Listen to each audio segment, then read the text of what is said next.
Bienvenidos a la clase de filosofía del lenguaje. En esta ocasión estaremos hablando de la filosofía del conocimiento. El conocimiento es un objeto fundamental de la filosofía y la teoría de cómo se produce nuestro conocimiento trata de explicarse en la epistemología o teoría del conocimiento. Entonces lo que acá se trata de explicar es cómo un sujeto puede aprender o entender, comprender o conocer un objeto que está fuera de sí mismo. Por ejemplo, siendo nosotros los sujetos cognoscentes o los que podemos conocer, y un caballo que está allá en el campo, fuera de nosotros, son los elementos que van a interactuar para que se produzca el conocimiento. Y la teoría que explica este proceso se trata en la filosofía del conocimiento. Es decir, que vamos a buscar las formas en que se relaciona el sujeto que va a conocer con el objeto a ser conocido. Se trata entonces del estudio de la función del entendimiento humano, porque suponemos que los demás animales que conforman nuestro género no tienen la posibilidad del entendimiento, que son, suponemos, las 3 o 4 cosas que nos distinguen de los demás animales: hablar, fabricar objetos,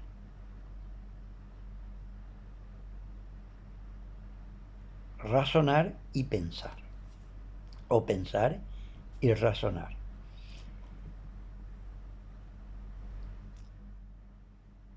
Actualmente, el conocimiento es una actividad esencial del individuo que busca relacionarse con lo que le rodea,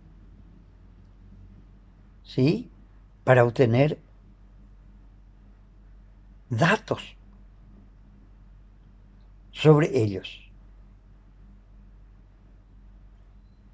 Captar estos datos, procesarlos y tener la información necesaria acerca de las cosas para ir utilizándolas. Porque en general el conocimiento actual tiene como fin la utilidad del ser humano. Y para desarrollar nuestro contenido vamos a valernos de las preguntas para interpelarnos sobre estos elementos y lo que ocurre para que se realice el conocimiento. Entonces, en primer lugar, haremos la siguiente pregunta: ¿cuáles son los problemas del conocimiento en la filosofía? Y estos problemas en realidad surgen desde el momento en que se pretende establecer la relación entre el sujeto que conoce y el objeto a ser conocido, puesto que el sujeto y el objeto pertenecen a ámbitos diferentes, mundos distintos, posiciones contrarias y lugares diferentes, porque siempre el objeto estará en otro lugar porque es externo a nosotros. Entonces, ¿qué es la parte del sujeto que conoce? El alma, la psiquis, el pensamiento. ¿Y qué es el objeto por ser conocido? Aquello que está fuera de nosotros. Recordemos el caballo, está allá lejos en el campo.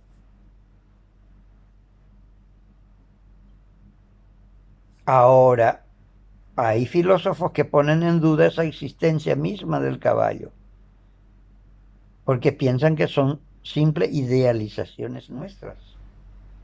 Es decir, que la existencia del objeto por ser conocido, de hecho, está también en duda. ¿Cuáles son los problemas referentes al conocimiento? Y se refieren al origen, la posibilidad y la esencia del conocimiento. ¿Cómo inicia? ¿Es posible ser conocida alguna cosa externa? ¿Y qué es lo que conocemos? A estas preguntas le dan respuestas varias teorías sobre la posibilidad. Y en primer lugar le tenemos al dogmatismo, que establece que el hombre es capaz de aprehender cualquier objeto externo. En tanto que el escepticismo le dice lo contrario. El sujeto no puede aprehender realmente el objeto, dice el escéptico, en tanto que el relativismo dice que hay verdades, es decir, capacidades de aprender de acuerdo o en relación a una determinada sociedad. Por eso tenemos distintas creencias y distintos pensamientos, en tanto que el subjetivismo ya establece que la verdad tiene cada persona o es individualizada, ya que cada uno piensa, conoce y puede juzgar o valorar. El pragmatismo, sin embargo, establece que hay conocimiento y verdad cuando hay utilidad en esto, tiene valor y es un fundamento de la vida. Es decir, que el conocimiento vamos a valorar de acuerdo al resultado. Por último, tenemos al criticismo, que dice que es posible conocer los objetos, pero no la esencia, ya que cada sujeto tiene distintas percepciones que los demás y la verdad y los objetos cambian con el tiempo. Miremos lo que ocurre conmigo cuando naciera un bebé, luego fui un niño, luego un infante, luego un joven, luego un adulto, ahora estoy por ir al museo, mientras que ustedes están todavía jóvenes. Vayamos a ver lo que ocurre con el origen, cómo se origina el conocimiento. Y ahí tenemos también distintas teorías filosóficas, entre ellos el racionalismo, que dice que todo conocimiento humano procede de la razón, es decir, que razonando puedo conocer, en tanto que el empirismo le hace la contra y dice la única forma de aprender o de conocer es la experiencia. Aparece como intermediaria el intelectualismo, que nos expresa que la fuente y base del conocimiento lo son tanto la experiencia como la razón. El a priorista dice que el pensamiento está primero y la experiencia después. Entonces, la experiencia y luego el pensamiento origina o es fuente del conocimiento para el a priorista. Luego vayamos a la esencia. Para explicar la esencia del conocimiento, es decir, la relación entre el sujeto que no conoce y el objeto a ser conocido, tenemos al objetivismo, que dice que el objeto determina al sujeto, es decir, que el sujeto determina al objeto, que es la persona quien determina si aquel animal que está en el campo es caballo, vaca o burro. El subjetivismo, sin embargo, dice que es el caballo quien determina al hombre. Es decir, que si aquel animal que está en el campo es caballo, vaca o burro, será determinado en nuestra mente por aquel animal externo. Luego tenemos la dialéctica, que dice que el sujeto y el objeto se determinan recíprocamente. Por otro lado, tenemos al realismo, que además de los objetos ideales, establece que hay objetos reales independientes de nuestro pensamiento. Miren ustedes, si decimos animal, abarcamos a todos los seres de la naturaleza que están animados, pero no existe ningún ser que sea el animal. Existe el hombre, el caballo, el burro, la gallina, pero animal no. Sin embargo, para el realismo, el animal es una realidad genérica. Para el fenomenalismo,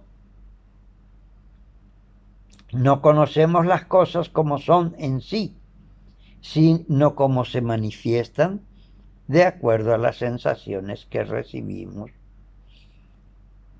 El dualismo es el pensamiento del ser, el sujeto y el objeto están separados y en una eterna lucha de contrarios. Es decir, que es una dialéctica entre el ser, el pensamiento, el sujeto y el objeto, que tratamos de determinarnos y estamos en relación permanente en cuanto a la composición de la realidad.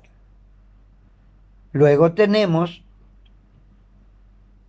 el monismo, que establece que el ser es materia y forma, pero en un único individuo. Y el pluralismo, que manifiesta que la realidad está compuesta de sustancias varias o infinitas. Y con respecto al tipo de conocimientos filosóficos, tenemos el racional, que es aquel que procede de los argumentos, el intuitivo, que es inmediato por la evidencia, al ver las cosas conocemos, y el mixto, en el que la inducción, la intuición y la razón se juntan para darnos un conocimiento.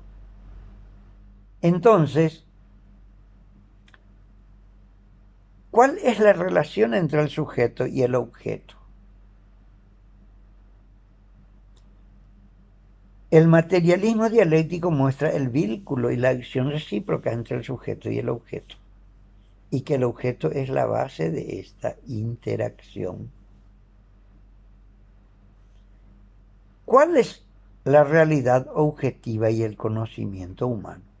El concepto de realidad objetiva se vincula a los objetos y sujetos que tienen existencia material, o sea, aquellos que ocupan lugar en el espacio y en el tiempo. ¿Quién determina a quién en una relación de conocimiento entre el sujeto y el objeto? En esta relación hay una implicación mutua. En el proceso de aprehensión que hace el sujeto del objeto, el primero se transforma, es decir, que obtiene un nuevo valor porque conoce algo nuevo. Al adquirir este nuevo conocimiento, queda modificado y determinado por el objeto. ¿Y cómo ingresa el objeto en el sujeto de conocimiento? Cuando el objeto del conocimiento es el sujeto que conoce, es cuando se conoce a sí mismo. Cuando yo me conozco, cuando pienso y me internalizo, entonces me conozco a mí mismo. Entonces hay una íntima relación de convergencia. ¿Y cuál es la esencia de conocer la realidad? Se determina que esto es imposible. Se puede estimar que los seres humanos no nacimos para conocer la esencia de la realidad. Al sujeto le es imposible penetrar la esfera del objeto.